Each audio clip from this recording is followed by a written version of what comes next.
अच्छा सुनो, सब्सक्राइब करते वक्त ना घंटी बजा देना, ताकि जब मैं ऑनलाइन आऊँ तो तुम्हारे फोन की भी घंटी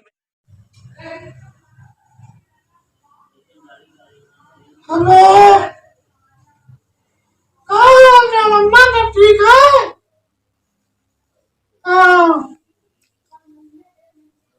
हाँ ठीक तो रहना चाहिए। ठीक हमारे यहाँ है सब। हाँ कोनो दिक्कत नहीं है माँ। हाँ हाँ वो सब ठीक है। अच्छा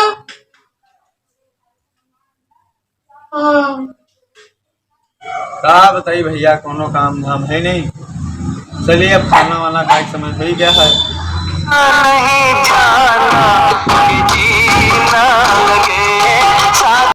अरे भैया तुम ना बैठा हो जी, मैं कुछ बतला थी। किसे बतवा थी? पता नहीं भैया किसे बतला थी, या हम जानित नहीं है। कुछ बतला थी, चलो देखी चले भैया।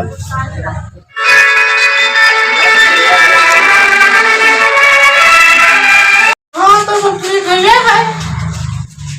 हाँ सुनाओ ये ठीक है, कोई दिक्कत उक्कत नहीं है। अच्छा हाँ नहीं अम्मा हम ना जानता वाला तो बताई नहीं। अब क्या बतावा है भैया, बताते ही नहीं है तो फिर बतावा दियो। किसे मार झलिया हो, किसे बतवा थी? किसे बताई तुम मरिया जात हो? तुमका तो शंकर ही लग रहा था, क्या बताई हम। तुम क्या बतावा दूसरे की बतवा थी हैं? घर होना बताई ना ही बतावा कोई नहीं रहा, हमेशा है कहा रहा। ठीक है फिर हम जाएंगे।